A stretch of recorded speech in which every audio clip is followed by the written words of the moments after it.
ఉదయకాలం ఎవరు నింపబడ్డారు? సొలొమోను కదా. మాట్లాడండి, తినలేదా? ఆ, సొలొమోను నింపబడ్డాడు. నింపబడి ఏం చేయబడ్డాడు? ఆ? దేవుని కొరకు వాడబడ్డాడు. అది ఉదయకాలము పాత్ర నింపబడింది. ఇప్పుడు ఈ పాత్ర ఏం కావాలంటే ప్రయోజనం కావాలి, అంటే మనకు యూజ్ఫుల్ వెజల్గా ఉండాలి. అర్థమవుతుందా? ఎయిత్ లెసన్ ఏంటంటే ప్రయోజనకరమైన పాత్ర, పరిశుద్ధమైన పాత్ర. చెప్పండి. ప్రయోజనకరమైన పాత్ర, పరిశుద్ధమైన పాత్ర లేదా పరిశుద్ధపరచబడిన పాత్ర. ఈ గ్లాసును మనము వాటర్ చేత నింపాము. ఇప్పుడు దీన్ని ఏం చేయాలి? మనం అక్కర తీర్చుకుంటాం కదా. ఈ పాత్ర లేకపోతే ఈ వాటర్ మనము తాగలేము కదా. ఈ వాటర్ ఎవరు నింపారు? ఈ పాత్ర నింపేవారు ఎవరు? ఈ పాత్ర ఎవరిది? మన లెసన్లో ఈ పాత్ర ఎవరిది? దేవునిది. నింపిన వారు ఎవరు? దేవుడే. వాడుకునేది ఎవరు? దేవుడే. ఈ పాత్ర దేవుంది, నింపినవాడు దేవుడే, వాడుకునేవాడు కూడా దేవుడే. అదేంటన్నా దేవుడు ఎలా వాడుకుంటాడు అని మీకు అనుమానం రావచ్చు కదా. అనుమానము రావచ్చు. దేవుడు ఎలా వాడుకుంటాడంటే ఈ దాహము ఎవరికైతే అక్కర ఉందో ఆ అక్కర కలిగినటువంటి వాని దగ్గరికి దాహాన్ని తీసుకొని వెళ్తాడు. అర్థమవుతుందా? దాహం ఎవరికైతే అవుతుందో ఆ దాహం కలిగినటువంటి వ్యక్తి దగ్గరికి పాత్రను, నింపబడినటువంటి ఈ నీరును దేవుడు తీసుకొని వెళ్తాడు. ఈ పాత్ర ఎవరు? భూలోకంలో ఉన్నటువంటి నీవు నేను. అర్థమైందా? నింపబడిన ఈ వాక్యము దేనికి సాదృశ్యంగా ఉంది అంటే దేవుని యొక్క వాక్యానికి సాదృశ్యంగా ఉంది. దేనికి సాదృశ్యంగా ఉంది? నీరు దేవుని వాక్యానికి సాదృశ్యంగా ఉంది. ఎవరికైతే వాక్యం అవసరమో, ఎవరికైతే దేవుని మాటలు అవసరమో దేవుడు ఏం చేస్తాడంటే ఈ పాత్రను దేవుని వాక్యం చేత నింపి ఈ పాత్రను అక్కడికి తీసుకువెళ్తాడు. ఈ పాత్ర ఎవరో కాదు, నీవు నేనే. మనమే దేవుని యొక్క పాత్రలు. దేవుడు ఏం చేశాడు? మనల్ని తన పాత్రలుగా చేసుకున్నాడు. ఈ పాత్రలు ఏం చేయాలని చేసుకున్నాడు? వాడుకోవాలని చేసుకున్నాడు. ఆయన ఎలానైనా వాడుకుంటాడు, ఎప్పుడైనా వాడుకోవచ్చు కదా. అయితే ఈ పాత్రలమైనటువంటి మనము ఈ లోకంలో దేవుని సాధనాలం కదా. చక్కటి పాటలు పాడుతూ ఉన్నాం. ఏర్పరచబడిన పాత్రలము, ప్రతిష్ఠించబడినవి, పవిత్రపరచబడినవి, అవి దేవుని కొరకు ఏర్పాటు చేయబడినటువంటి పాత్రలు. ఈ పాత్రలన్నీ కూడా దేని కొరకు చేసుకున్నాడంటే దేవుని మహిమ కొరకే ఏర్పాటు చేశాడు. ఈ పాత్రలన్నిటిని నేను ఏం చేసుకుంటాడంటే వాడుకుంటాడు. ఆ పాత్రలో నీవు నేనే. ఈ పాత్రను దేవుడు ఏం చేస్తాడు? ఈ ఆత్మను ఏం చేస్తాడు? దేవుడు నింపుతాడు. నింపి ఏం చేస్తాడు? ఎవరైతే అక్కర కలిగినటువంటి వారు ఉన్నారో ఆ అక్కర కలిగినటువంటి వారి దగ్గరికి దేవుడు తీసుకొని వెళ్తాడు. తీసుకొని వెళ్ళి ఈ నింపబడినటువంటి వాటర్ని, లేకుంటే పదార్థం ఏదైనా కానీ అక్కర కలిగినటువంటి వాని దగ్గరికి తీసుకొని వెళ్ళి దాన్ని అక్కర కలిగినటువంటి వానికి తీర్చడానికి దేవుడు ఒక సాధనముగా దేవుడు మనల్ని వాడుకుంటాడు. ఒక పాత్రగా, ఒక వెజల్గా దేవుడు వాడుకుంటాడు. కనుక ఈ ఈ యొక్క ఎయిత్ లెసన్లో మనకు ప్రాముఖ్యమైనటువంటిది పాఠం ఏంటంటే ప్రయోజనకరమైన పాత్ర. ఈ ప్రయోజనకరమైనటువంటి పాత్రగా మనం చేయబడాలి అంటే ముందుగా ఒకసారి మనము 7th లెసన్కి వెళ్దాం. సొలొమోనుకు దేవుడు జ్ఞానం ఇచ్చాడు, బుద్ధి వివేకం ఇచ్చాడు, అడగకపోయిన ఐశ్వర్యాన్ని ఇచ్చాడు, ధనఘనతలను ఇచ్చాడు కదా. దేవుడిని అడిగినటువంటి సొలొమోను ఏం చేయబడ్డాడు? జ్ఞానం చేత నింపబడ్డాడు. దేవా, నీ ప్రజలు నేలడానికి నాకు జ్ఞానం కావాలి అని అడిగాడు సొలొమోను. అవునా కదా? దేవుడు ఏం చేశాడు? అడగని దాన్ని కూడా ఇచ్చాడు కదా. అడగని దాన్ని కూడా దేవుడు సొలొమోనుకి ఇచ్చాడు. ఈ సొలొమోను దేవుని చేత నింపబడిన పాత్ర. ఈ నింపబడిన పాత్ర ఏమైందంటే దేవుని మందిరాన్ని కట్టాడు. ఏం చేశాడు? దేవుని మందిరాన్ని కట్టాడు. దేవుని మందిరాన్ని కట్టి దేవుని ప్రజలు చేరి వచ్చి దేవుణ్ణి ఆరాధించడానికి ఒక సాధనముగా వాడబడ్డాడు. తన తండ్రి అయినటువంటి దావీదుకు దేవుడు ఆలోచన ఇచ్చాడు. ఆలోచన ప్రకారంగా ఆ మందిరానికి కావలసినటువంటి వస్తు సామాగ్రి అంతా సమకూర్చాడు. బంగారము, వెండి, ఇత్తడి, విలువైనటువంటి అన్నిటిని కూడా దావీదు సమకూర్చి పెట్టాడు. సమకూర్చి ఆ డిజైన్ కూడా ఇచ్చాడు. డిజైన్ కూడా దావీదు సొలొమోనుకి ఇచ్చాడు. సొలొమోను ఏం చేశాడంటే ఇప్పుడు ఆ మందిరాన్ని కన్స్ట్రక్ట్ చేశాడు, మందిరాన్ని కట్టాడు. మందిరాన్ని కట్టడమే కాదు, మందిరాన్ని ఏం చేశాడు అంటే ప్రతిష్ఠ చేశాడు, అంటే డెడికేట్ చేశాడు. మందిరాన్ని కట్టిన తర్వాత మందిరంలో ఏమేం పెట్టాడు వస్తువులు, ఏమేం పెట్టాడు అంటే పరిశుద్ధపరచబడినటువంటివి, బంగారముతో రూపింపబడినటువంటివన్నిటిని యెరూషలేములో సొలొమోను కట్టినటువంటి దేవాలయంలో సొలొమోను వాటన్నిటిని ఆలయంలో పెట్టాడు. ఈ ఆలయంలో ఉన్నటువంటి వస్తువులు చిన్నవి ఉన్నాయి, పెద్దవి ఉన్నాయి, విలువైనవి ఉన్నాయి, విలువలేనివి కూడా ఆ దేవాలయంలో ఉన్నాయి. ఇదంతా కూడా మనకేం జ్ఞాపకం చేస్తుందంటే నిర్గమాకాండంలోనికి వెళ్తే అక్కడ దైవజనుడైనటువంటి మోషే దేవుని చేత ఏర్పరచబడినటువంటి నాయకుడు. దేవుడు ఏం చేశాడు అంటే తన పరలోకపు యొక్క దర్శనాన్ని మోషేకి ఇచ్చాడు. ఓ ప్రత్యక్ష గుడారము, నేను మీ మధ్య నివాసం చేతును అని దేవుడు చెప్పాడు. దేవుడు నివాసం చేయాలంటే ఎలా చేస్తాడు దేవుడు? ఆయనకు ఒక గుడారాన్ని ఏర్పాటు చేశాడు, అదే టాబర్నకిల్. ఆ ప్రత్యక్ష గుడారాన్ని ఏర్పాటు చేశాడు. ఆ ప్రత్యక్ష గుడారంలో కొన్ని వస్తువులను పెట్టాడు. ఆ వస్తువులను ప్రకారంగా మోషే సెలవిచ్చినట్టుగా అక్కడ ఉన్నటువంటి పనివారందరూ కూడా వాటిని ఏర్పాటు చేసి, వాటిని రూపించి, వాటిని తయారు చేసి తీసుకొని వెళ్ళి ప్రత్యక్ష గుడారంలో పెట్టారు. ఈ ప్రత్యక్ష గుడారంలో సేవ చేసేటువంటి యాజకులు ఉన్నారు. దానిలో ప్రధాన యాజకుడు ఉంటాడు.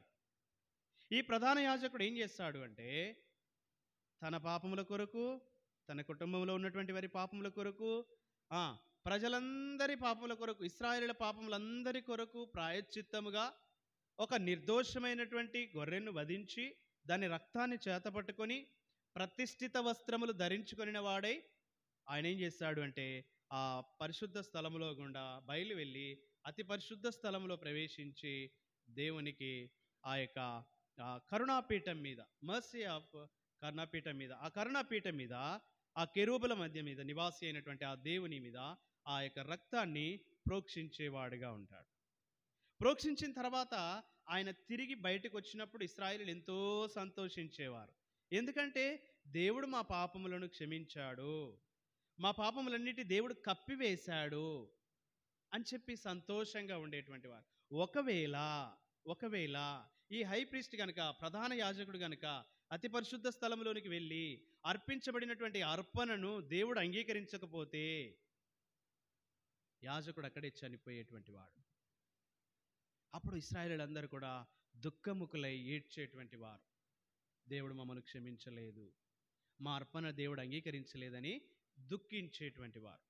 ఈ నమూనాను పోలి ఈ సొలొమోను ఏం చేశాడు అంటే దావీదుకి ఇచ్చినటువంటి ఆ యొక్క డిజైన్ ప్రకారంగా సొలొమోను దేవాలయాన్ని కట్టాడు.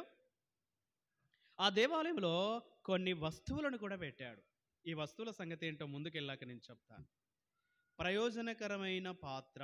ఈ ప్రయోజనకరమైనటువంటి పాత్రలుగా దేవుడు ఎవరిని ఏర్పాటు చేసుకున్నాడయ్యా అంటే లోకంలో పాపి అయిన మానవుని దేవుడు ఏర్పాటు చేసుకున్నాడు. దేవుని కొరకు వాడబడడానికి కదా. ఈ గ్లాస్ ఎక్కడో తయారైంది కదా, ఏదో చిన్న పల్లెటూరులోనో లేదా సిటీలోనో ఎవరో కొందరు వ్యక్తులు ప్రయాసపడి ఆ మిషన్లో వేసి, ఆ మిషన్ ద్వారా డిజైన్ చేసి ఇది మనకు వాడుకోవడానికి ఇచ్చారు కదా. ఈ పాత్ర ఎందుకు సృష్టించారు, ఎందుకు తయారు చేశారు అంటే వాడబడడానికి తయారు చేశారు.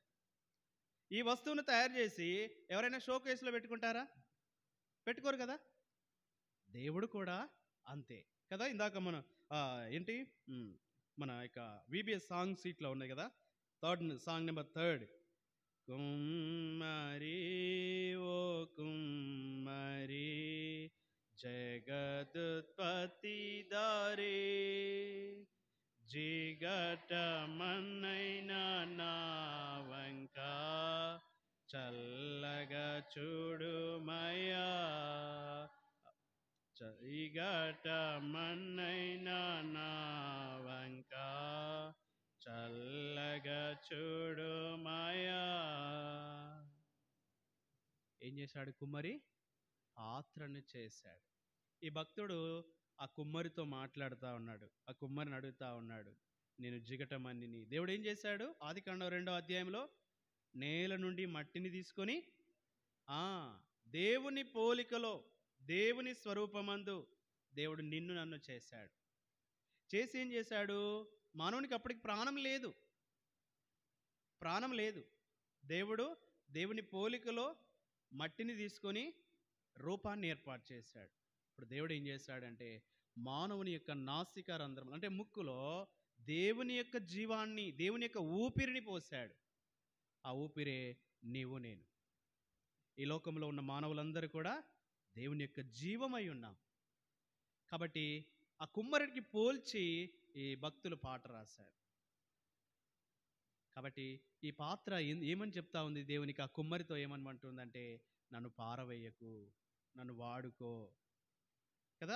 అదే చెప్పాడు కదా, పనికి రాని పాత్రనని పారవేయకు. మూడోసారి పనికి రాని పాత్రయని పారవేయకుమా, నిండి పొరలు పాత్రగా మార్చివేయుమా, నిండి పొరలి పాత్రగా మార్చివేయుమా. కాబట్టి పనికిరాని పాత్రని పారవేయకమయ్యా యేసయ్యా అని చెప్పి ఆ భక్తుడు దేవుని సన్నిధిలో జ్ఞాపకం చేసుకుంటాడు. అలాగే దేవుని పాత్రలమైన మనల్ని పగిలిపోయినా, విరిగిపోయినా ఆ పాత్రలన్నింటినీ కూడా తిరిగి వాడుకోవడానికి సమర్థుడైన దేవుడు, వాడుకోవడానికి సమర్థుడైన దేవుడు. అయితే మనం ఏం చేయాలా? ఈ భక్తుడు పాడినట్టుగా నన్ను పారవేయొద్దయ్యా, నన్ను పనికిరాని వాడని మూలన త్రోసివేయకయ్యా, ఇదిగో నేను సిద్ధంగా ఉన్నాను, వాడబడాలని ఆశ ఉంది, వాడుకోవడానికి నువ్వు సమర్థుడవు, వాడుకోవడానికి నీవు సమర్థుడు కదా. కొన్ని సందర్భాల్లో స్టూడెంట్స్, ముఖ్యంగా మీరు యవనస్తులైనటువంటి పిల్లలు ఏం చేస్తూ ఉంటారు? ఇంజనీరింగ్ పిల్లలు అయితే మెయిన్గా ఇంజనీరింగ్ పిల్లలందరూ ఏం చేస్తూ ఉంటారు? సైన్స్, ముఖ్యంగా కెమిస్ట్రీ చేసే పిల్లలందరూ కూడా ఏం చేస్తూ ఉంటారు? ల్యాబ్లో ఎక్స్పెరిమెంట్ చేస్తూ ఉంటారు. ఇది చేస్తే ఏమవుతుంది, అది చేస్తే ఏమవుతుంది అని కనుగొంటూ ఉంటారు, అన్ని రీసెర్చ్ చేస్తూ ఉంటారు కదా. అంటే పనికి రాకపోయినా పాడేసినటువంటి వస్తువులు, ఈ పక్కనే అగ్రికల్చర్ యూనివర్సిటీ ఉంది కాబట్టి స్టూడెంట్స్ ఏం చేస్తారంటే పాడైపోయినటువంటి పాత్రలు, రైతులు వాడనటువంటి, కొన్నిసార్లు ఉపయోగించి మూలకు పడేసినటువంటి వాటన్నిటిని ఏం చేస్తూ ఉన్నారంటే వాటన్నిటిని పోగేసి ఏదో ఒక పరికరముగా, ఏదో ఒక సాధనంగా, ఏదో ఒక ఇన్స్ట్రుమెంట్గా వాడబడడానికి ప్రయత్నం చేస్తూ ఉంటారు. అలాగే దేవుడు నిన్ను నన్ను కూడా ఈ లోకంలో ప్రేమించి ఉంచాడు అంటే ఏదో ఒక సమయంలో, ఏదో ఒక సందర్భంలో మనల్ని వాడుకున్నట కొరకే దేవుడు ఈ లోకంలో మనల్ని పెట్టాడు. కాబట్టి సొలొమోను రాజు దేవుని మందిరాన్ని ప్రతిష్ఠ చేశాడు. మొదటి రాజుల గ్రంథము 8వ అధ్యాయము, రెండవ దినవృత్తాంతముల గ్రంథము 29వ అధ్యాయము, మొదటి రాజుల గ్రంథం 3వ అధ్యాయంలో, 7వ అధ్యాయంలోను, 6వ అధ్యాయంలోను ఈ అధ్యాయాలలో దేవుని మందిరం నిర్మించుట, దేవుని మందిరం యొక్క మచ్చును అనుసరించి దేవాలయమును నిర్మించి దాన్ని ప్రతిష్ఠ చేయుట, ప్రతిష్ఠ చేయడానికంటే ముందు దానిలో సమకూర్చబడినటువంటి వస్తువులు, దాని సామాగ్రి, వాటికి ఉండేటువంటి విలువ, వాటికి ఇవ్వబడినటువంటి ఆధిక్యత, అవన్నీ కూడా సిద్ధపరచబడి మలచబడి తీసుకొని వచ్చి దేవాలయమును కట్టినటువంటివి. అలాగూ పాత్రలు కూడా దేవాలయంలో అవన్నీ కూడా రూపించబడి తీసుకురాబడి వాటి స్థలాల్లో అవి పెట్టబడుతూ వచ్చాయి.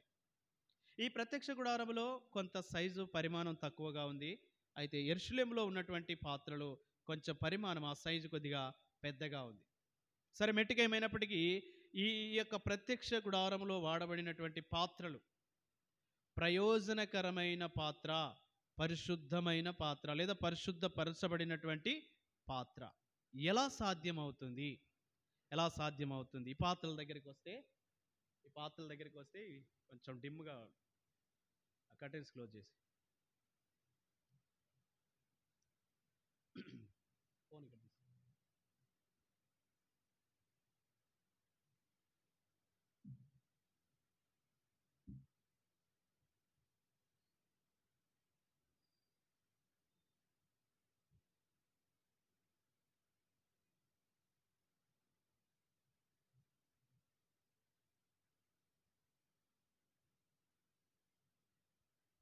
యాక్చువల్గా దీనిలో మనకు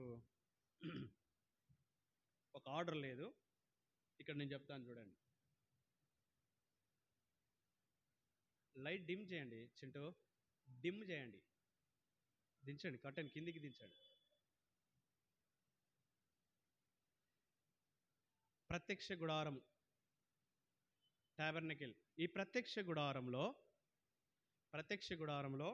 ఎలా నిర్మితమైంది అంటే ఫస్ట్ ఒక ఆవరణం ఉంటుంది, చుట్టూ వాల్ ఉంటుంది, అది కర్టెన్స్తో కడతారు మొత్తాన్ని. ఆ తర్వాత లోపలికి వెళ్ళగానే ఎంట్రన్స్లో ఏం కనబడుతుంది మనకంటే బలిపీఠం కనబడుతుంది. ఏం కనబడుతుంది? బలిపీఠం. ఈ కార్నర్లో ఉంది, కింద ఉంది కార్నర్లో చూడండి, బలిపీఠం అది. ఆ బలిపీఠాన్ని దాటుకొని కొంచెం ముందుకు వెళ్ళగానే ఫస్ట్ బౌండరీస్ ఉంటాయి, గేట్ ఉంటుంది. గేట్ ఎంట్రన్స్లో లోపల ఎంట్రీ కాగానే మనకు లెఫ్ట్ సైడ్లో బలిపీఠం కనబడుతుంది. ఈ బలిపీఠం దాటుకొని కొంచెం ముందుకు వెళ్ళగానే అక్కడ గంగాలం ఉంటుంది చూడండి. ఆ సెకండ్ వన్ గంగాలం ఉంటుంది. ఆ గంగాలము ఇదంతా ఆవరణంలో ఉండేటువంటి వస్తువులు. ఎక్కడుంటాయి ఇవన్నీ? ఆవరణములో ఉంటాయి. ఆవరణం దాటిన తర్వాత ఇంకో కోర్టు ఉంటుంది. అది పలకల చేత చెక్కల చేత చెక్కబడి నిర్మితమైనటువంటి గుడారం. ఆ గుడారానికి ఏం పేరంటే పరిశుద్ధ స్థలం అని పేరు, హోలీ ప్లేస్. ఏంటి చెప్పండి, ఆ ప్లేస్ పేరేంటి? పరిశుద్ధ స్థలము. ఈ పరిశుద్ధ స్థలంలో ఏమేమి ఉంటాయి అంటే ముందుగా వెళ్ళగానే ఇక్కడ క్యాండిల్ స్టిక్ ఉంటుంది. ఏముంటుంది? లెఫ్ట్ సైడ్లో క్యాండిల్ స్టిక్ ఉంటుంది, కనబడుతుందా? చూడాలి, ఇక్కడ క్యాండిల్ స్టిక్ ఉంటుంది. పరిశుద్ధ స్థలంలో ఫస్ట్ మనము ఆవరణంలో ఎంటర్ అవుతాం. ఆవరణంలో ఎంట్రీ కాగానే అక్కడ ఏముంది? ఫస్ట్ బలిపీఠం ఉంది. బలిపీఠం తర్వాత ఏముంది? గంగాలం ఉంది. గంగాలము ఇది ఆవరణంలో ఉండేటువంటి వస్తువులు. ఆ తర్వాత ఇంకొకటి ఉంది కోర్టు, అది ఏమి కనిపించకుండా కప్పబడినటువంటి ఇల్లు. దాంట్లో ఫస్ట్ మనం ఎంట్రీ కాగానే లెఫ్ట్ సైడ్ ఏం కనబడుతుంది అంటే క్యాండిల్ స్టిక్ కనబడుతుంది. ఏం కనబడతాయి? Candle stick. దీపవృక్షము, ఇది దీపవృక్షము లెఫ్ట్ సైడ్లో మనకు కనబడుతుంది. ఇక రైట్ సైడ్కి వెళ్ళగానే మనకేం కనబడుతుంది అంటే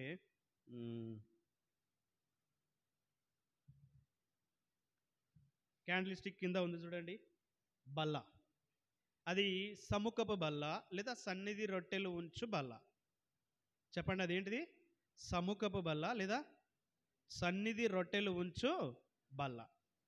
ఆ తర్వాత లెఫ్ట్ సైడ్లో క్యాండిల్ స్టిక్, రైట్ సైడ్లో సన్నిధి బల్ల.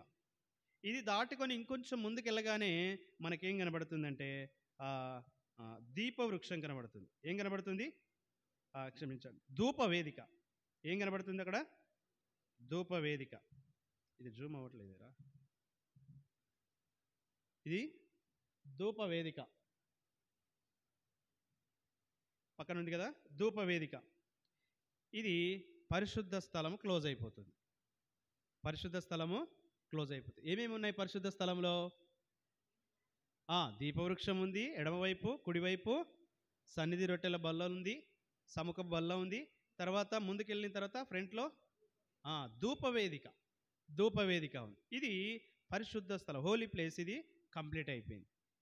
తర్వాత అక్కడ ఒక తెర ఉంది, అక్కడ ఒక కర్టెన్ ఉంది.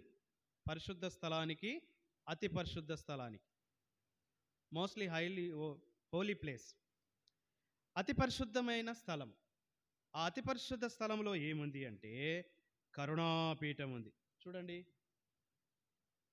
ఏముంది?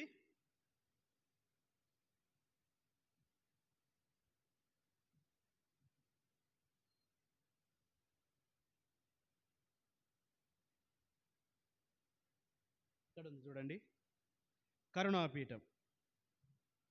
ఈ కరుణాపీఠము మనకేమి జ్ఞాపకం చేస్తుంది అంటే ఇది ప్రభువు నివసించే స్థలము, ప్రభు సన్నిధి, ప్రభు మహిమ ఉండేటువంటి ఆ చివర్లో ఉంది, ఈ చివర్లో కూడా ఉంది.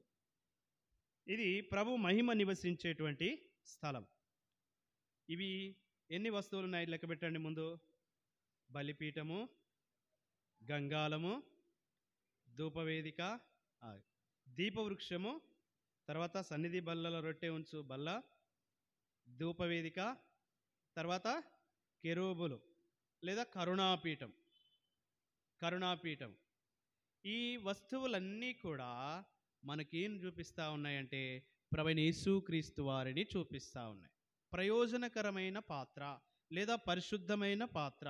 ఆనాడు ప్రత్యక్ష గుడారంలో మోషేకి ఇచ్చినటువంటి ప్రత్యక్షతను అనుసరించి దేవుడు వారికి ఇచ్చినటువంటి జ్ఞానానుసారంగా వారు ఆ వస్తువులను రూపించి వాటిని ప్రతిష్ఠ చేశారు. ప్రతిష్ఠ చేశారు. ఎలా చేశారంటే ఒక ఏడాది మగ గొర్రె పిల్లని కానీ మేక పిల్లని కానీ బలిపీఠం మీద అర్పించబడినటువంటి ఆ రక్తాన్ని తీసుకొని అతి పరిశుద్ధ స్థలములోనికి వెళ్ళి అతి పరిశుద్ధ స్థలములో నివాసి అయినటువంటి దేవుడు ఆ కెరూబుల మీద ఆసీనుడైనటువంటి ఆ దేవుని ఆ యొక్క కొమ్ముల మీద ఆ రక్తాన్ని చిమ్ముట ద్వారా ఆ యొక్క వస్తువులన్నీ కూడా పవిత్రపరచబడుతూ వచ్చాయి. అవన్నీ పరిశుద్ధపరచబడుతూ వచ్చాయి. అవన్నీ వాడుకోవడానికి పరిశుద్ధపరచబడినటువంటి వస్తువులు. ఈ వస్తువులన్నీ మెయిన్గా మనకు కనబడేటువంటి వస్తువులు. ఇంకా అనేకమైనటువంటి చిన్న వస్తువులు కూడా ఉన్నాయి. చిన్న చిన్న పరికరాలు కూడా ఉన్నాయి. ఏంటంటే బలిపీఠం దగ్గర వాడుకోవడానికి గరిటెలు, గిన్నెలు, తర్వాత చిప్పలు, ఈ బౌల్స్, ఇవన్నీ కూడా చిన్న చిన్న పాత్రలు కూడా ఉన్నాయి. ఇవన్నీ ఆ యొక్క మందసం ఆ యొక్క ప్రత్యక్ష గుడారంలో ఉన్నటువంటి వస్తువులు. ఈ వస్తువుల రూపేణ ఆ యొక్క దేవాలయంలో యెరూషలేములో కూడా సొలొమోను ఏం చేశాడంటే వాటి పోలిక చొప్పునే యెరూషలేములో కూడా వాటన్నిటిని ప్రతిష్ఠ చేశాడు. అంటే వాటన్నిటిని రూపించి సిద్ధపరచబడినటువంటి వాటిని మందిరానికి తీసుకొని వచ్చి అవన్నీ మందిరంలో ప్రతిష్ఠ చేశాడు. ఇదంతా మనకేం చూపిస్తూ ఉంది అంటే ముందుగా సిద్ధపరచబడి తీసుకురాబడినటువంటి పాత్రలు. బలిపీఠం ఉంది. బలిపీఠం ఎలా చేస్తారంటే తుమ్మ చెక్కతో చేస్తారు. ఎలా చేస్తారు? తుమ్మ చెక్క. తుమ్మ చెక్క ఎలా ఉంటుంది తెలుసా మీకు? సిత్తీం ట్రీ అంటే నల్లగా ఉంటుంది. ఎలా ఉంటుంది? నల్లగా ఉంటుంది. ఎవ్వరు ఇష్టపడరు. ఏదైనా మనం ఫర్నిచర్ కొనాలంటే దేన్ని ఇష్టపడతాం చెప్పండి? టేక్ వుడ్ అంటే ఇష్టం. చాలామంది ఇష్టపడతా ఉంటారు కదా. అయితే ఈ యొక్క తుమ్మ చెక్కని ఎవరు కూడా ఇష్టపడరు. ఆ ఇష్టపడనటువంటి చెట్టుని, ఇష్టపడనటువంటి ఆ యొక్క చెక్కని దేవుడు ఇష్టపడ్డాడు. దేవుడు కోరుకున్నాడు. ఎవ్వరు ఇష్టపడినటువంటి చెట్టును దేవుడు ఏం చేశాడు? కోరుకున్నాడు. దేవుడు ఇష్టపడ్డాడు. అదెంతో నల్లనిది, చూడడానికి అందవిహీనంగా ఉంటుంది. ఎవ్వరు కూడా ఎన్నిక చేయరు. దానికి అన్ని ముళ్ళు ఉంటాయి. అలాంటి చెట్టును దేవుడు ఏర్పాటు చేసుకొని దానికి ఏం చేశాడంటే దానికి రూపాన్ని ఏర్పాటు చేసి దాని మీదంతా కూడా ఇత్తడి చేత కప్పబడింది. దేని చేత చెప్పండి? ఇత్తడి దేనికి గుర్తు అంటే విమోచన, తీర్పు నుండి విడిపించబడేటువంటిది, తీర్పు నుండి మనలను తప్పించేటువంటిది. ఆ తర్వాత మిగతా పరికరాలన్నీ కూడా అలాగే దేవుని యొక్క ఉద్దేశానుసారంగా, దేవుని యొక్క ప్రణాళిక అనుసారంగా ఆ పరిశుద్ధ స్థలంలో ఉండే వాటికి బంగారం చేత కప్పబడ్డాయి. అతి పరిశుద్ధ స్థలంలో ఉండేవి కూడా బంగారము చేత కప్పబడ్డాయి. నీవు నేను కూడా పాప జీవితంలో జీవిస్తున్నటువంటి మన జీవితాలని ప్రభువైన యేసుక్రీస్తు వారు మనల్ని ప్రేమించాడు గనుక మానవుడికి లోకానికి వచ్చాడు.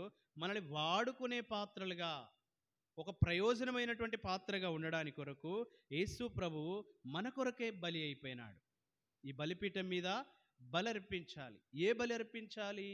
నిర్దోషమైన బలి అర్పించాలి. ఏ దోషము లేనటువంటి జంతువును బలి అర్పించాలి.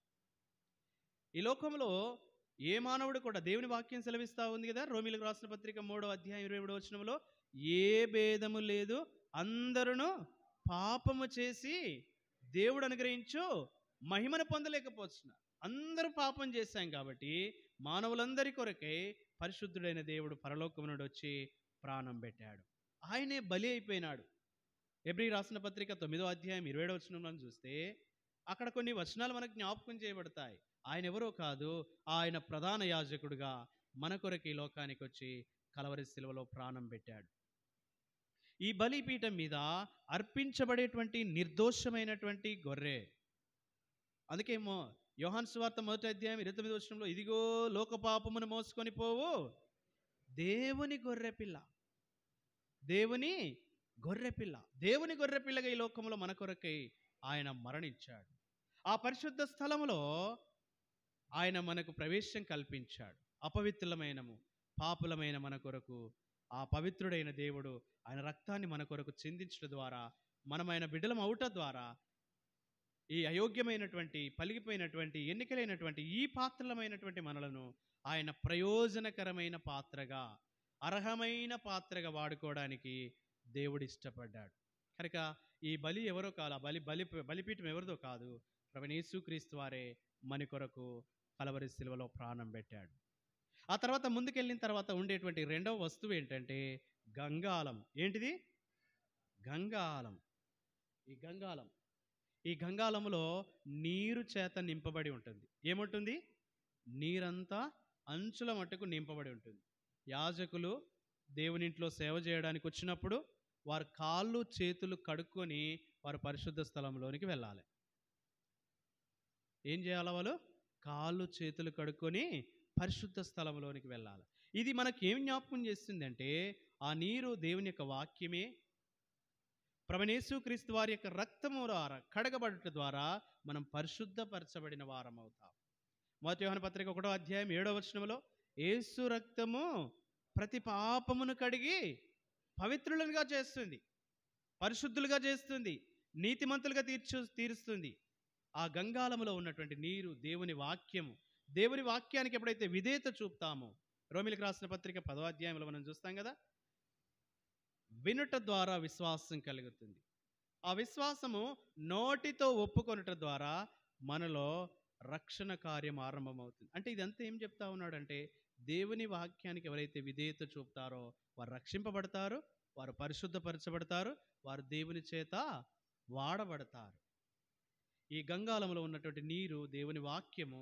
దానికి మనం విధేయులం అవటం ద్వారా ఆయన రక్తం మన ప్రతి పాపమును కడిగి దేవుని వాక్యము ద్వారా, తిమోతికి రాసిన పత్రికలో అంటాడు, ప్రార్థన ద్వారాను వాక్యం ద్వారాను పవిత్రపరచబడును.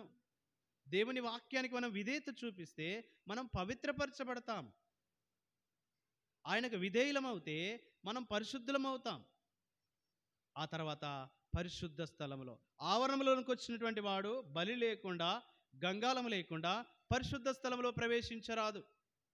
అర్థమవుతుందా? పరిశుద్ధ స్థలంలో ప్రవేశించరాదు.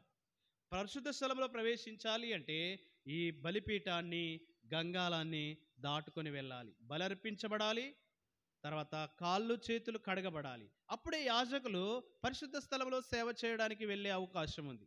ఈ పరిశుద్ధ స్థలంలో ఏముంది? దీపవృక్షం ఉంది. ప్రభువైన యేసుక్రీస్తు వారు అన్నారు కదా, నేను లోకమునకు వెలుగై ఉన్నాను. యోహాను సువార్త 8:12 నేను లోకమునకు వెలుగై ఉన్నాను. వెలుగై ఉన్నటువంటి దేవుడు. ఆ దీపస్తంభం మనకేం జ్ఞాపకం చేస్తుందంటే ప్రభువైన యేసుక్రీస్తు వారి యొక్క జీవపు వెలుగు మనకు జ్ఞాపకం చేస్తూ ఉంది. ఆ వెలుగులో ఉండి సేవకులు సేవ చేయాలి. దైవిక క్రమాన్ని అనుసరించి వారు కార్యాన్ని జరిగించాలి. ఆ దీపవృక్షము మనకు అదే చేస్తూ ఉంది. ఆ తర్వాత సన్నిధి రొట్టెల బల్ల. ఆ బల్ల మీద ఏం పెడతారు అంటే రొట్టెలు ఉంచుతారు. ప్రతి విశ్రాంతి దినానికి ముందు రోజు ఏం చేస్తారంటే దాని మీద ఉన్నటువంటి ఆ బ్రెడ్ అంతా కూడా, ఆ రొట్టెలన్నీ తీసివేసి కొత్త వాటిని పెడతారు. ఆ క్రొత్త వాటిని మనం ఏం చేస్తాం? ప్రతి ఆదివారము ప్రభు బలిలో పాలు పొందుతాం కదా. అది యాజకులైనటువంటి వారు దేవుని సేవ చేయడానికి లోనికి వెళ్ళినప్పుడు ఆ బల్లలో ఉన్నటువంటి రొట్టెలు ఏం చేస్తూ ఉన్నాయంటే ప్రభువైన యేసుక్రీస్తు వారిని జ్ఞాపకం చేస్తూ ఉన్నాయి. యేసుక్రీస్తు ప్రభు వారి యొక్క జీవాన్ని జ్ఞాపకం చేస్తూ ఉన్నాయి. ఆయన అన్నాడు కదా యోహాను సువార్త 6:5 జీవాహారము నేనే. ఆయనే జీవాహారము. ఆ జీవాహారమైనటువంటి యేసుక్రీస్తు ప్రభువారు మన కొరకై మానవుడికి లోకానికి వచ్చి ఆయన కలవరి శిలువలో బలి అర్పించాడు. ఆ రొట్టె, ఆ గోధుమ గింజలు దంచబడి మెత్తన చేయబడి పిండిగా మార్చబడి, ఆ పిండి రొట్టెగా మలచబడి, ఆ రొట్టెని మనం ఏం చేస్తా ఉన్నాం? ప్రభు దినాన తీసుకుంటా ఉన్నాం. అది ప్రభు శరీరమని జ్ఞాపకం చేసుకుంటున్నాం. కనుక ఈ సన్నిధి రొట్టెల బల్ల ఈ సన్నిధిలో ఉండేటువంటి ఆ యొక్క రొట్టెలు ప్రభువైన యేసుక్రీస్తు వారి యొక్క జీవాన్ని జ్ఞాపకం చేస్తూ ఉన్నాయి. కనుక ఈ పరిశుద్ధ స్థలంలో ఉండేటువంటి రెండవ వస్తువు అయినటువంటిది బల్లల, అంటే ఆ రొట్టెలు ఉంచేటువంటి సన్నిధి బల్ల. మూడవదిగా దీప ఏదేంటిది ధూప వేదిక. ఏంటది? ధూప వేదిక. యాజకుడు ఏం చేయాలి? సాంబ్రాణిని తీసుకొని వెళ్ళి పరిశుద్ధ స్థలంలో ఉన్నటువంటి ధూప వేదిక మీద ధూపం వేయాలి. ఆ ధూపము పరిమళ వాసన. ఏపీసీలకు రాసిన పత్రిక 5వ అధ్యాయం 2వ వచనంలో చెప్పాడు ప్రభు, పరిమళ వాసనగా ఉండుటకు దేవుడు మిమ్మల్ని ఏర్పాటు చేసుకున్నాడని. పరిమళ వాసనగా ఉండడానికి, సువాసనను వెదజల్లడానికి, ఈ లోకానికి మనము పరిమళ వాసనగా దేవుని రుచిని మనం పంచేటువంటి వారుగా ఉంచడానికి కొరకే దేవుడు ఏర్పాటు చేశాడు మనల్ని. ప్రయోజనకరమైనటువంటి పాత్రలుగా మార్చుకోవడానికి ఇష్టపడ్డాడు ఆయన. కనుక ఈ ధూప వేదిక మీద ధూపం వేసినప్పుడు ఆ ధూపము దేవుని సన్నిధిలోనికి వెళ్ళి అది ఆగ్రానించేటువంటి వాడుగా ఉన్నాడు దేవుడు. ఈ పరిశుద్ధ స్థలము అనుభవం లేకుండా అతి పరిశుద్ధ స్థలంలోనికి వెళ్ళలేము. యాజకుడు పరిశుద్ధ స్థలంలోనే ఉండాలి, అతి పరిశుద్ధ స్థలంలోనికి వెళ్ళడానికి వీల్లేదు. ప్రధాన యాజకుడు సంవత్సరమునకు ఒక్కసారి, సంవత్సరానికి ఎన్నిసార్లు? ఒక్కసారి తనది కాని రక్తము చేత, గొర్రెల యొక్క రక్తాన్ని చేత పట్టుకొని ఈ అతి పరిశుద్ధ స్థలంలోనికి తెరను దాటుకొని ఆ కర్టెన్ దాటి లోపలికి వెళ్తాడు. ఆ లోపల ఉండేటువంటిది అతి పరిశుద్ధ స్థలం. అతి పరిశుద్ధ స్థలంలో వెలుగు ఉండదు, చీకటి ఉంటుంది. ఆ రెండు కెరూబులు ఏం చేస్తూ ఉన్నాయంటే ప్రభు యొక్క మహిమను వెదజల్లుతా ఉన్నాయి, ప్రభు యొక్క మహిమను ప్రత్యక్షపరుస్తూ ఉన్నాయి. ఆ దైవ వెలుగే, దైవ ప్రసన్నతే అది మహామహిమగా వెలిగించబడతా ఉంది. ఆ కరుణాపీఠంలో ఏముంది అంటే దేవుని యొక్క నిబంధన పలకలు ఉన్నాయి. అందులో దేవుడు ఇశ్రాయేలును పోషించినటువంటి మన్నా గలటువంటి పాత్ర ఉంది. అందులో అహరోను చిగిరించినటువంటి కర్ర ఉంది. అందులో హెబ్రీ పత్రికలో అంటాడు. కనుక ఈ 3 వస్తువుల చేత అతి పరిశుద్ధ స్థలములో కరుణాపీఠం ఉంది. అది కప్పబడినటువంటి కరుణాపీఠం. ఈ కరుణాపీఠాన్ని ఎవ్వరు చూడడానికి వీల్లేదు. ప్రధాన యాజకుడు సంవత్సరమునకు ఒక్కసారే ఆ కరుణాపీఠాన్ని చూడడానికి అవకాశం ఉంది. పరిశుద్ధ స్థలంలో ఉన్నటువంటి వస్తువులు కూడా యాజకులు తప్ప ఎవ్వరు చూడడానికి వీల్లేదు. ఆవరణంలో ఉన్నటువంటి వస్తువులను అందరూ చూడవచ్చు. అది ఏంటి? బలిపీఠం. ఈ బలిపీఠము ప్రభువైన యేసుక్రీస్తు వాడు సర్వమానవాళి కొరకై కలవరిగిరి మీద తన ప్రాణాన్ని బలిగా మన కొరకు అర్పించాడు. ఇది సర్వలోకములో ఉన్నటువంటి సర్వమానవాళి చూసేటువంటి బహిరంగమైనటువంటి దృశ్యము. ఆయన రక్తము ప్రతి పాపమును కడుగును. సర్వమానవాళి కొరకై రుధిరంపు దారులు మన కొరకు చిందించినటువంటి దేవుడు. కనుక ఈ ప్రత్యక్ష గుడారంలో ఉన్నటువంటి వస్తువులు సిద్ధపరిచి తీసుకురాబడినటువంటివి ప్రయోజనకరముగా మార్చబడేటువంటి పాత్రలుగా ఉన్నాయి కదా. ఇందులో ఒక పాట కూడా పెట్టాము. ఏం పాట పెట్టారు? అది చూడండి. VBS సాంగ్లో ఇందాక దీంట్లో రాశారు, ఏటిలోని గులకరాయి చిన్నదే అయినా అది దేవుని సాధనం. అందుకే పెద్ద వస్తువులైనా చిన్న పరికరాలైనా అవన్నీ దేవుని కొరకు ఏర్పాటు చేయబడ్డాయి కదా. చాలాసార్లు మనం దేవుని ఇంట్లోనికి వచ్చినప్పుడు నేను చాపలు వేయడం లేదు, దేవుని మందిరాన్ని ఉడవడం లేదు, దేవుని మందిరాన్ని తొడవడం లేదు, నేను వాష్రూమ్స్ క్లీన్ చేయడం లేదని, నేను పాటలు పాడడం లేదని, నేను వాక్యం చెప్పడం లేదని బాధపడిపోతూ ఉంటాం. ఏమవుతూ ఉంటాము? బాధపడతా ఉంటాం. కానీ దేవుడు ఏం చేస్తాడు? చిన్న పని అయినా పెద్ద పని అయినా దేవునికి ప్రయోజనకరంగా ఉండడానికి కొరకు దేవుడు మనల్ని ఏం చేశాడు? ఏర్పాటు చేసుకున్నాడు. ఈ పరిశుద్ధ స్థలములో, ఆవరణంలో, అతి పరిశుద్ధ స్థలములో ఉండేటువంటి ఈ వస్తువులు ఏ విధంగానైతే దేవుని కొరకు వాడబడ్డాయో ఆ రీతిగానే దేవుడు నిన్ను నన్ను కూడా ఆయన కొరకు వాడుకోవడానికి దేవుడు మనల్ని ఏర్పాటు చేసుకున్నాడు. ఈ పాత్రలు వాడడానికి ఒక రహస్యం ఉంది. ఏంటి? చూడండి, ఒక మాట చదవండి. ఎఫెసీయులకు రాసిన పత్రిక 4వ అధ్యాయంలో 17వ వచనం నుంచి చదవండి. ఎఫెసీయులకు రాసిన పత్రిక 4వ అధ్యాయం 17వ వచనం నుంచి చదవండి. కాబట్టి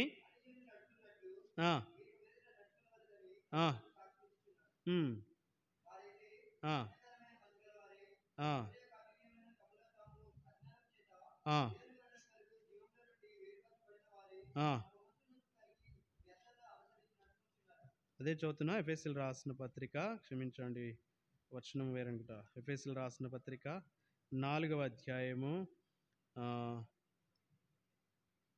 13 నుంచి చదువుతాం. 13 నుంచి.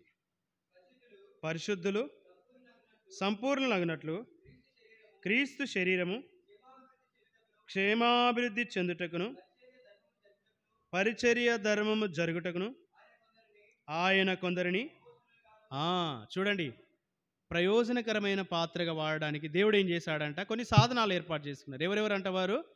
ఆ, ఎవరు? ముందుగా అపోస్తులు, కొందరు ప్రవక్తలు, కొందరు సువార్తికులు, కొందరు కాపరులు, ఉపదేశకులు.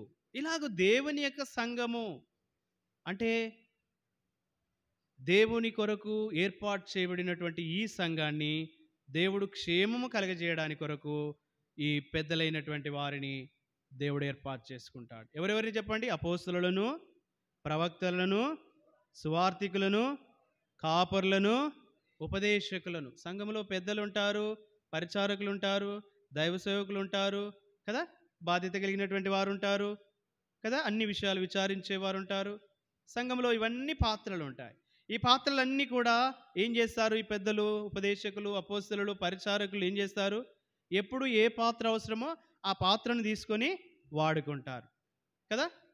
వాడుకుంటారా? వాడుకోరా? వాడుకుంటారు.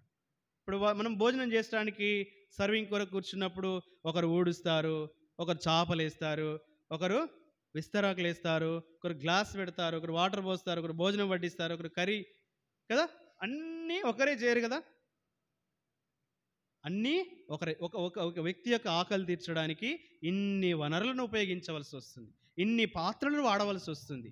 ఈ పాత్రలు ఎవరో కాదు, నీవు నేనే, మనమే ఆయన పాత్రలం. ఈ పాత్రలు మనం వాడబడాలంటే సంఘంలో కొంతమందిని పెడతాడు దేవుడు. వీరందరూ కూడా ఏం చేస్తారంటే దేవుని కొరకు ఆ పాత్రలు వాడుతూ ఉంటారు. స్వార్థకు చెప్పడానికి యవనస్తులైనటువంటి వారిని, పెద్దలని తీసుకొని వెళ్తూ ఉంటారు, వాక్యం చెప్పిస్తూ ఉంటారు, పాటలు పాడిస్తూ ఉంటారు కదా. సండే స్కూల్లో పాటలు పాడిస్తూ ఉంటారు, సండే స్కూల్లో లీడర్స్గా ఉండడానికి చేస్తూ ఉంటారు. అంటే ఇవన్నీ దేని కొరకు చేస్తూ ఉన్నారంటే ఒక ప్రయోజనకరమైన పాత్రగా ఉండడానికి కొరకు మనము దేవుని సంఘంలో మనం వాడబడాలని దేవుడు ఏర్పాటు చేసుకున్నాడు. కాబట్టి కొన్ని సందర్భాల్లో మనం నిరుత్సాహపడుతూ ఉంటాం, ఆంటీ నన్ను వాడుకోవడం లేదు, అంకుల్ నన్ను వాడుకోవడం లేదని కదా. దైవ చిత్తములో ఉండి దేవుని కొరకు మనం కనిపెట్టుకున్నప్పుడు దేవుడు తగిన సమయంలో మనల్ని వాడుకుంటాడు.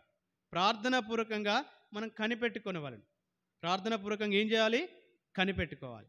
కాబట్టి మనలో ఈ యొక్క ఈ ఈ అర్హమైన మనం పాత్రలుగా, ప్రయోజనకరమైనటువంటి పాత్రలుగా మనం వాడబడాలి అంటే మనలో ఏం కూడా ఉండకూడదు, ఏం ఉండకూడదు. అక్కడ రాశాడు ఫన్ డే అని రాశాడు. ప్రభు దినాన్న ప్రభుకి ఇవ్వాలి. ప్రభు దినాన్ని మనం ఏం చేయాలి? ప్రభు కొరకు వాడాలి. మందిరానికి వెళ్ళాలి, ఆరాధన చేయాలి, ప్రభు బలిలో పాలు పొందాలి. దేవుడు నన్ను అర్హమైన పాత్రగా లేదా ప్రయోజనకరమైనటువంటి పాత్రగా, పరిశుద్ధమైన పాత్రగా దేవుడు నన్ను వాడుకోవాలి అంటే నేను దేవుని మందిరానికి వెళ్ళాలి, దేవుని వాక్యాన్ని వినాలి, దేవుని వాక్యానికి విధేయత చూపాలి, నేను విశ్వాసం ఉంచాలి, నేను దేవుని సన్నిధిలో ప్రార్థించాలి. ప్రార్థన ద్వారా దేవుడు నన్ను ఆయన రక్తముతో కడుగుతాడు, నన్ను పరిశుద్ధపరుస్తాడు, నన్ను పవిత్రునిగా చేస్తాడు, నన్ను వాడుకుంటాడు. ఫండే కాకుండా మనం సండేకి వెళ్ళాలి, సండే స్కూల్కి వెళ్ళాలి, యూత్ మీటింగ్కి వెళ్ళాలి, మందిరంలో కూర్చోవాలి, దేవుని సన్నిధిని అనుభవించాలి. కాబట్టి ఈ పరిశుద్ధమైన పాత్ర ఉంది ఇక్కడ పరిశుద్ధమైన పాత్ర. ఈ పరిశుద్ధమైన పాత్ర ఏముండకూడదు? పరిశుద్ధమైన పాత్రలో పైకి వెళ్ళిపోయిందా?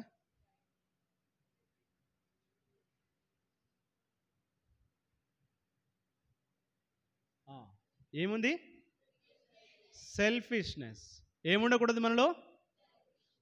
స్వార్థము ఉండరాదు. స్వార్థం ఉంటే దేవుడు వాడుకోడు. స్వార్థం ఉంటే మనం ప్రయోజనకరంగా ఉండలేం. స్వార్థం ఉంటే మనము ప్రయోజనకరంగా ఉండలేం. రెండవది ఏంటిది? ఎన్వి అంటే అసూయ. ఏముండరాదు మనలో? అసూయ ఉండరాదు. వాళ్ళు చేస్తున్నారు, నేను ఎందుకు చేయడం లేదు? వారే పాటలు పాడొస్తుందా, నాకు పాటలు పాడరాదా? వారికే వాక్యం చెప్పొస్తుందా, నాకు చెప్పరాదా? వారే చేపలు వేస్తుందా, నాకు చేపలు వేయరాదా? ఇలాంటి తాత్పర్యము మనకు మంచిది కాదు. ఇలాంటి ఆలోచన మనకుంటే దేవుడు మనల్ని వాడుకోడు. మనం ప్రయోజనకరంగా ఉండలేము. మనం ప్రయోజనకరంగా ఉండలేము. మనం పరిశుద్ధంగా ఉండలేం. అసూయ ఉందనుకో, పరిశుద్ధత మనలో ఉండదు. ఆత్మదేవుడు మనలో ఉండడు. దుఃఖపడుకుంటూ వెళ్ళిపోతాడు మనలో నుండి. దుఃఖపడుకుంటూ వెళ్ళిపోతాడు. మూడవది ఏంటిది? లేజినెస్. చాలామంది నిద్రిస్తున్నారు. యంగ్ గర్ల్స్, సీనియర్స్ ఏం చేస్తున్నారంటే నిద్రపోతున్నారు. ఏం చేయమంటారన్నా? భోంచేసి వచ్చి కూర్చున్నాం, నిద్ర వస్తూ ఉంది కదా, పర్వాలేదు. కానీ దేవుని సన్నిధిలో అనుభవించడానికి, ప్రార్థించడానికి, కుటుంబ ప్రార్థనలో, వ్యక్తిగతంగా మౌన ధ్యానంలో, సంఘములో జరిగేటువంటి వార కూడికలకు వెళ్ళే విషయంలో సోమరితనము ఉండరాదు. సోమరిలాగా నువ్వు ఉంటే దేవుడు నిన్ను వాడుకోడు. దేవుడు నిన్ను వాడుకొనడు. దేవుడు నిన్ను వాడుకొనడు. నాలుగోది ఏంటిది? ఫైటింగ్. కోపపడకూడదు, కోపం ఉంచుకొనరాదు. దేవుని వాక్యంలో ఉంది కదా, మనుషుని యొక్క కోపం అంట దేవుని నీతిని నెరవేర్చు. కోపం ఉంటే మనము వాడబడలేం. కోపం ఉంటే మనము వాడబడలేం. ఏముండాలి మనలో? ఏముండాలి? ఒక్క నిమిషం. ప్రేమ, ఒబీడియన్స్, విధేయత, రెస్పెక్ట్, గౌరవించుట, ఏంటి? ఇవి లేకపోతే కనుక దేవుడు మనలను వాడుకొనడు. పెద్దలైన వారికి విధేయత చూపించాలి. సండే స్కూల్ టీచర్స్ అంటే గౌరవించాలి, మర్యాద ఇవ్వాలి. మనకంటే పెద్దవారిని మర్యాదతో మాట్లాడాలి, ప్రేమించాలి. ప్రేమించాలి. దేవుడు ఇలాగ మనల్ని ప్రేమించాడో అలాగ మనల్ని ప్రేమించాలి. మన సహపాఠి వారిని ప్రేమించలే. ప్రేమ లేకపోతే మనం పరిశుద్ధమైన పాత్రలుగా ఉండలేం, ప్రయోజనకరమైన పాత్రలుగా ఉండలేం. కాబట్టి ఈ పరిశుద్ధ స్థలంలో ఉండేటువంటి పాత్రలు ఈ పరిశుద్ధమైన జీవితంతో నిండి దేవునికి ప్రయోజనకరమైన పాత్రలుగా మనము వాడబడాలని దేవుడు మనల్ని ప్రేమించి మనల్ని ఏర్పాటు చేసుకున్నాడు. మరొకసారి పాడదామా ఈ పాట? కుమ్మరి ఓ కుమ్మరి అనే పాట 3వ చరణం పాడదాము. అలా కుమ్మరి ఓ కుమ్మరి జగదుత్పత్తి దారి జిగటమన్నైనా నా వంక చల్లగా చూడుమయ్యా. జిగటమన్నైనా నా వంక చల్లగా చూడుమయ్యా. పనికి రాని పాత్రయని పారవేయకుమా,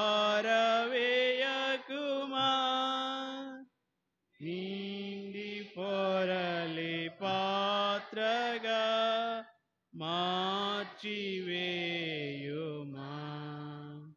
నిండి పొరలు పాత్రగా మార్చివేయుమా. కుమ్మరి ఓ కుమ్మరి జగదుత్పత్తి దారి జిగటమన్నైనా నా వంక చల్లగా చూడుమయ్యా.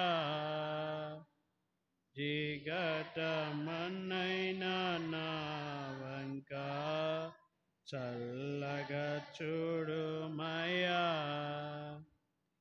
ఇంకోటి ఉంది కదా జనరల్ సాంగ్లో 4వ పాట, పాత్రలు పాత్రలు ఎన్నెన్నో పాత్రలు యేసయ్య పనిలో వాడబడే పాత్రలు అనే పాటలో ఇంకొక చరణం పాడుకుంటాం. 2వ చరణం పాడదామా? మొదటి చరణం 2వ చరణం పాడుకుందాం. ఈ రెండు కూడా మన యొక్క పాఠానికి సంబంధించినవే.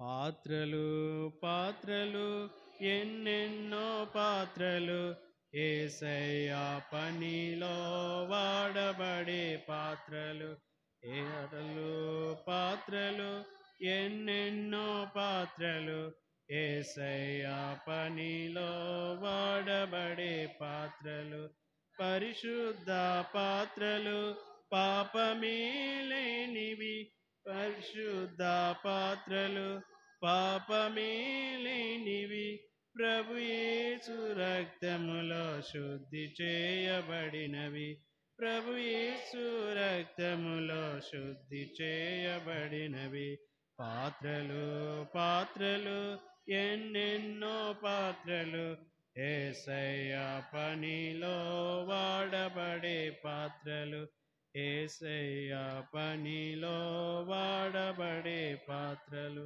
ఘనమైన పాత్రలు, వెలపెట్టి కొన్నవి, ఘనమైన పాత్రలు, వెలపెట్టి కొన్నవి, మలినమంటకుండను జాగ్రత్త పడినవి, మలినమంటకుండను జాగ్రత్త పడినవి, పాత్రలు పాత్రలు, ఎన్నెన్నో పాత్రలు, యేసయ్య పనిలో వాడబడే పాత్రలు, యేసులు పనిలో వాడబడే పాత్రలు. కాబట్టి పరిశుద్ధపరచబడినవి, మలినమంటకుండా జాగ్రత్త పడినవి. ఈ పరిశుద్ధ స్థలంలో వాడినటువంటి ఈ పాత్రలను యాజకులు ఎక్కడ బయట వినియోగించరాదు, ఎక్కడ బయట వినియోగించరాదు.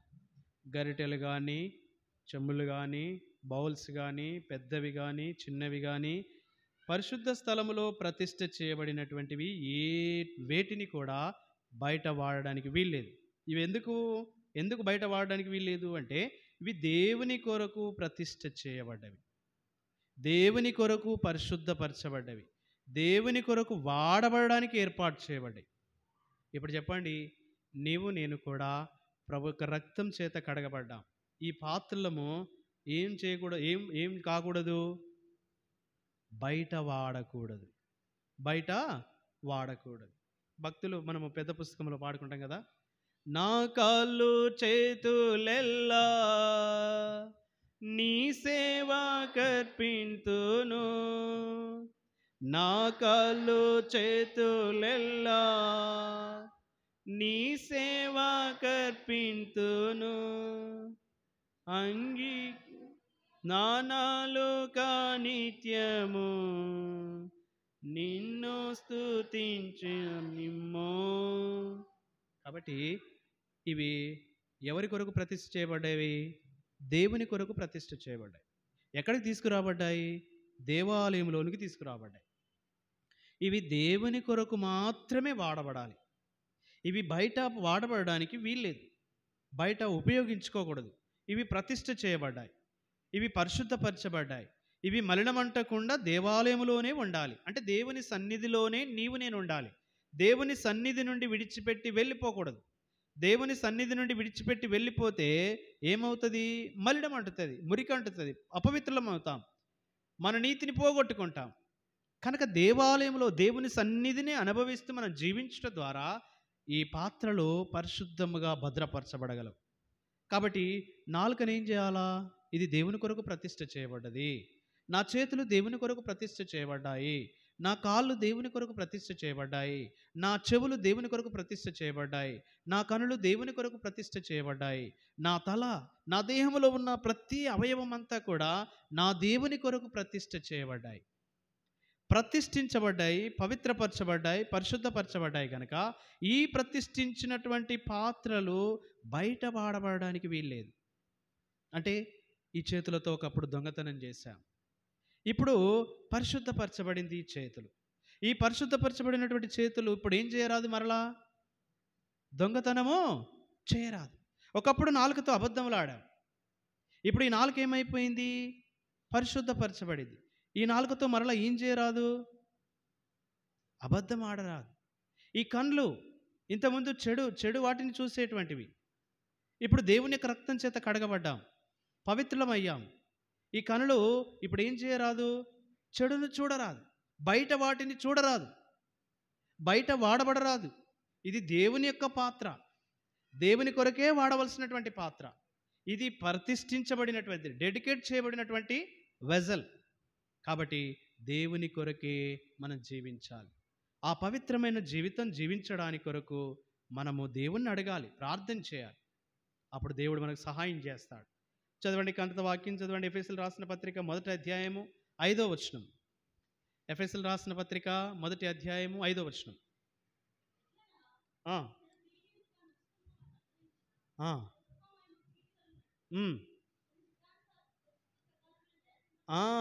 అక్కడి నుంచి దేవుని చిత్త ప్రకారముగా దయాపూర్వకమైనటువంటి సంకల్పం ప్రకారము యేసుక్రీస్తు ద్వారా మనలను తన కుమారులుగా స్వీకరించుటకై మనలను ముందుగా తన కోసము నిర్ణయించుకొని మనము తన ఎదుట పరిశుద్ధులమును నిర్దోషులమునై ఉండవలనని జగత్తు పునాది వేయబడక మునిపే ప్రేమ చేత క్రీస్తులో మనలను ఏర్పరచుకోనేను.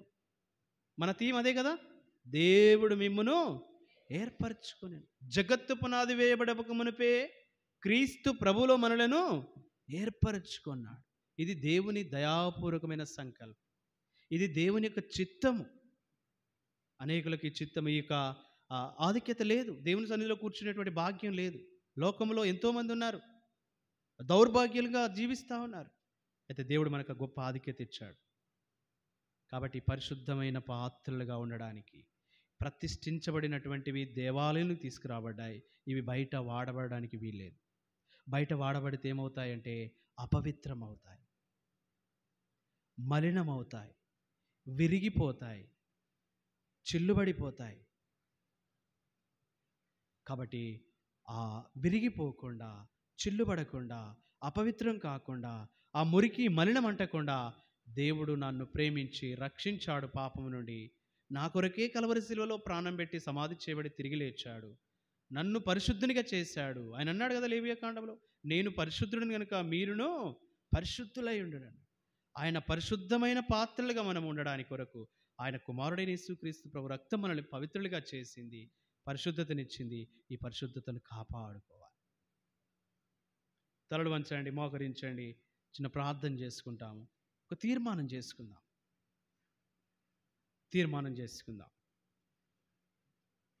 ఈ లెసన్ క్లోజ్ చేయడానికంటే ముందు చిన్న తీర్మానం చేసుకుందాం. ఇటు అటు ఎవరు చూడొద్దు.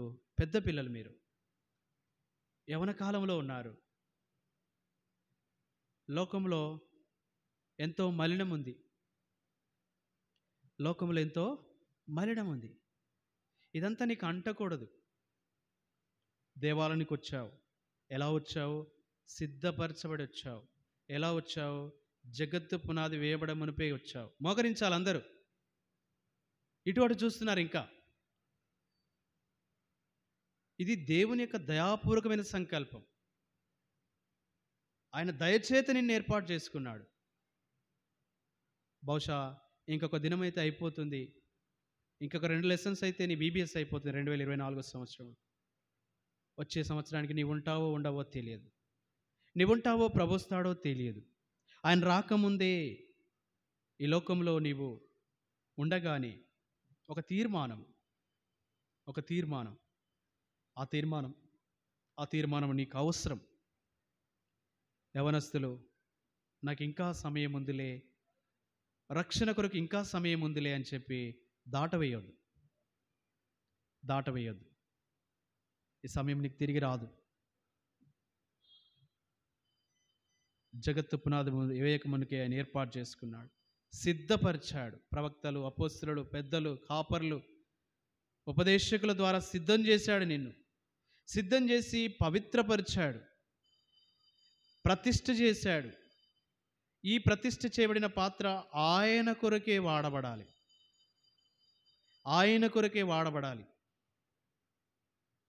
లేకపోతే అపవిత్రమైపోతుంది ఆ పాత్ర మలినమైపోతుంది, ఆ పాత్ర విరిగిపోతుంది, ఆ పాత్ర పగిలిపోతుంది, ఆ పాత్ర చిల్లుబడిపోతుంది, పనికి రాకుండా అయిపోతుంది. పరిశుద్ధంగా ఉన్నటువంటి వారే, పవిత్రులుగా ఉన్నటువంటి వారిని దేవుడు వాడుకుంటాడు, ప్రయోజనంగా చేస్తాడు. అసలు నీ జీవితంలో అసలు రక్షణ ఉందా?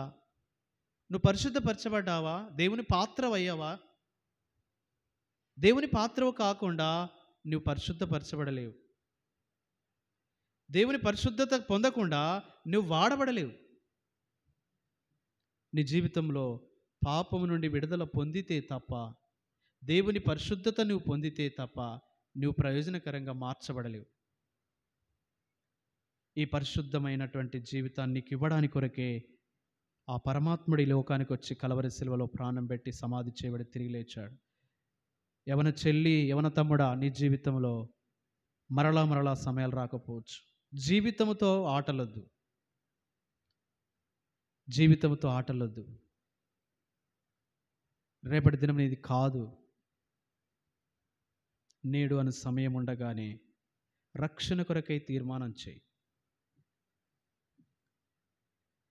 పరిశుద్ధత కోరి ఆ పరమాత్ముని యొద్దకు సాగిలపడి చేరిరా. పాపిని దేవా, కరుణించేవాడా, నా కొరకు బలి అయిపోయిన దేవా, ఆ గంగాళంతో ఆ నీ వాక్యానికి నేను విధేయత చూపుతున్నాను. నన్ను కడుగుము, నన్ను శుద్ధినిగా చేయము, నన్ను పవిత్రపరచుము, నన్ను వాడుకో. పరిశుద్ధత లేకుండా ఎవడు ప్రభువును చూడడని చెప్తా ఉంది నీ వాక్యము. ఆ పరిశుద్ధత నాకు కావాలి యేసయ్యా. చిన్న తీర్మానం నీ జీవితాన్ని మార్చివేస్తుంది, నీ బ్రతుకును మార్చివేస్తుంది. నేను ఏర్పాటు చేసుకున్నాడు జగత్తు పునాది వేయబడక మునుపు. ఏర్పాటులో నుండి వెళ్ళిపోకు. రక్షణ కొరకైన తీర్మానాన్ని దాటవేయక. ఇంకా చాలు. ఇంకా ఇంతవరకు నటించిన జీవితము, జీవించిన జీవితము, చెడు చెడు చెడు వాటిని అనుసరించి, చూడకూడని చూసి, మాట్లాడకూడని మాట్లాడి, వెళ్ళకూడని స్థలాలకు వెళ్ళి, చేయకూడని పనులన్నీ చేశావు. చాలు. ఇంకా ఇకనైనా పులి స్టాప్ పెట్టు. దేవుడు మిమ్మల్ని ఏర్పరచుకున్నాడు. ఈ ఏర్పాటు ఎంత గొప్పదో నువ్వు గ్రహిస్తున్నావా? అనిల్ అంబానీకి లేదు, అదానికి లేదు, బిల్ గేట్స్కి లేదు, ఏ కోహ్లీకి లేదు, ఏ ధోనికి లేదు, ఏ సచిన్ టెండూల్కర్కి లేదు ఈ ఆధిక్యత. చనిపోతే నరకానికి వెళ్తారు. నువ్వైతే పరలోకానికి వెళ్ళడానికి కొరకు ఈ స్థలానికి తీసుకురాబడ్డావు. నిత్యము ఆ మహిమగలి రాజ్యములో నువ్వు ఉండడానికి కొరకు తీసుకురాబడ్డావు. ఈ లోకంలో ఎంతోమంది నీ అభిమానులు ఉండొచ్చు, నీ ఫేవరెట్స్ ఉండొచ్చు. వారికి లేదు రక్షణ, నీకుంది రక్షణ. రక్షణ ఇవ్వడానికి కొరకు ఈ స్థలానికి తీసుకొచ్చాడు, నేను ఈ సన్నిధిలో కూర్చోబెట్టాడు. రక్షణ లేకుండా వెళ్ళిపో మాకు. విలువైన సమయము ఆత్మదేవుడు నీతో మాట్లాడుతుండే నిన్ను పరిశుద్ధపరిచి ప్రయోజనకరమైన పాత్రగా ఉండడానికి కొరకు దేవుడు నిన్ను పిలుస్తూ ఉన్నాడు. ఎంతకాలం పాపములో పడిచెడి ఉంటావు? పాపము నుండి లేచడం అని చెప్తున్నాడు. ఆయనే జీవాహారము, ఆయనే జీవపు వెలుగు, ఆయనే నీ పరిమళ వాసనగా ఉంచేటువంటి వాడు. ఆయనే నీ కొరకు కలవరి శిలువలో ప్రాణత్యాగం చేసి సమాధి చేయబడి తిరిగి లేచిన వాడు. ప్రేమతో నిన్ను పిలుస్తా ఉన్నాడు. రక్షణ కొరకైన తీర్మానం.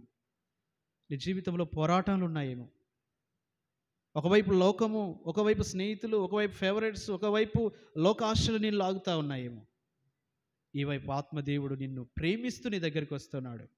ఆ కలవరి శిలువలో చిందించినటువంటి రక్తాన్ని చేతపట్టుకుని నీ దగ్గరికి వస్తున్నాడు. నిన్ను పరిశుద్ధునిగా చేస్తానని, నీకు పవిత్రతని ఇస్తానని. రాగలవా?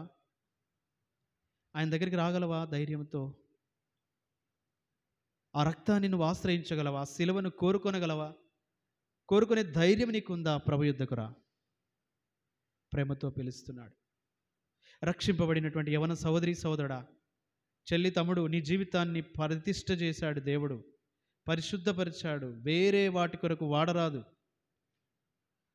అపవిత్రము కారాదు, మలినము కారాదు, పగిలిపోరాదు, చిల్లుబడరాదు. ఈ పాత్ర దేవుని కొరకు.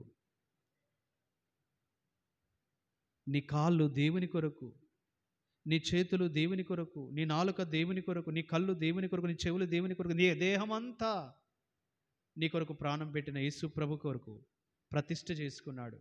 ఈ సంగతి గ్రహించే విడిచిపెట్టి తిరుగుతున్నావా? చూడకూడని చూస్తున్నావా? ఇంకా ఈ పాత్ర వేరే వాటికి వాడకూడదని ఆత్మదేవుడిని జ్ఞాపకం చేస్తున్నాడు. ఇంకా పడిపోయి చెడిపోయి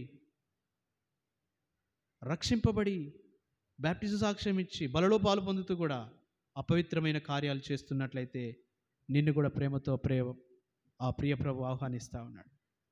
దేవా, నేను పడిపోయాను, దూరమైపోయాను, నీ ప్రజల సహవాసాన్ని పోగొట్టుకున్నాను, నీ సన్నిధిని పోగొట్టుకున్నాను, అపవిత్రుడనయ్యాను, తిరిగి మరలా పరిశుద్ధపరచవా, నీ కొరకు ప్రతిష్ఠ చేయబడ్డానని నా గ్రహింపులోనికి తీసుకొచ్చావు, నా గమనంలోకి తీసుకొచ్చావు. నేను నమ్ముతున్నాను, నన్ను అంగీకరించు. పశ్చాత్తాపముతో దీనుడవై ప్రభు యొద్దకు రా. ఆ రక్షణ కొరకైన తీర్మానం చేయగలిగినటువంటి సహోదరులు ఎవరైనా ఉంటే దయచేసి మీ చేతులు పైకెత్తి చూపించు. పడిపోయినటువంటి క్రైస్తవ జీవితంలో నుండి, విశ్వాసం నుండి, పరిశుద్ధతలో నుండి తిరిగి మరలా సమకూర్చబడడానికి కొరకు తీర్మానం చేసుకుంటున్నట్లయితే మీ చేతులు పైకెత్తి చూపించండి. టీచర్స్ మీకు ఒక కాగితం ఇస్తారు, మీ పేరు రాసి ఇవ్వండి. రక్షణ కొరకైతే రక్షణ కొరకు ఫర్ సాల్వేషన్ అని రాసి ఇవ్వండి. మీ కొరకు ప్రార్థన చేస్తాం. రక్షింపబడి పడిపోతే తిరిగి సమకూర్పు, రెస్టోరేషన్ కొరకు అని రాసేయండి. మీ కొరకు మేము ప్రార్థన చేస్తాం. దేవుడు తిరిగి సమకూర్చుటకు సమర్థుడు. ఎవరైనా ఉంటే మీ చేతులు ధైర్యంగా ఎత్తి చూపించు.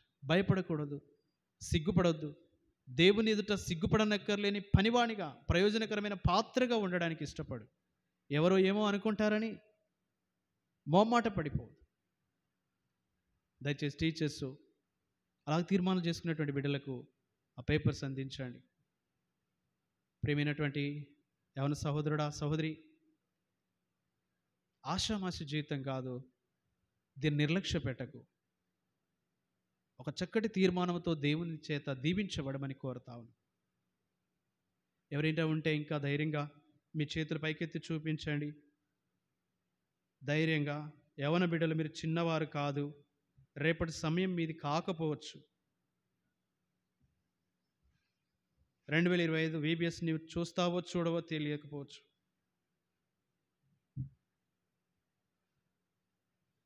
రక్షణ లేకుండా వెళ్ళిపోవద్దు. దేవుణ్ణి అడగండి, దేవుడు సహాయం చేస్తాడు.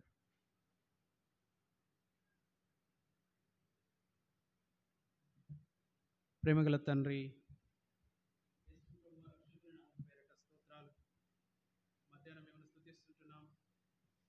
సీనియర్స్లో ప్రయోజనకరమైన పరిశుద్ధమైన పాత్ర సొలొమోను దేవాలయమును కట్టి ప్రతిష్ఠించి చేయబడినటువంటి పరికరాలు, ఆ యొక్క వస్తువులు మా జీవితాలకి ఎలా మేము మాకు ఆత్మీయంగా గ్రహింపు కలిగి ఉన్నాయి. మీరు తెలియపరచవలసిన మాటల కొరకు ఉన్నారు. బిడ్డలైనటువంటి వారు విన్నారు. వారి హృదయాల్లో కార్యం చేయండి. రక్షణ లేని వారికి రక్షణ దయచేయండి. రక్షింపబడిన వారు, పడిపోయిన వారు తిరిగి లేవనెత్తండి. నిర్లక్ష్యంగా ఉంటున్నారు ఇంకెంతోమంది బిడ్డలు, అలక్ష్యంగా ఉంటున్నారు. వారితో సంధించి, వారితో మాట్లాడండి, వారిని ఒప్పింపజేయండి. ప్రభావ, మీరే సహాయపడండి. ఆత్మదేవ, వారిని విడిచిపెట్టక వారి చేపట్టుకొని నడిపించు. వందనాలు చెల్లిస్తూ గ్రూప్లో కూడా సహాయపడు. అధికమైనటువంటి సంగతులు బిడ్డలకు దయచేసి మహిమ పొందమని, మీ దీవెన ఆశీర్వాదం బిడ్డలకు దయచేయమని యేసు ప్రభు నామములో ప్రార్థించి స్తుతించి వేడుకుంటున్నాము తండ్రి. ఆమేన్.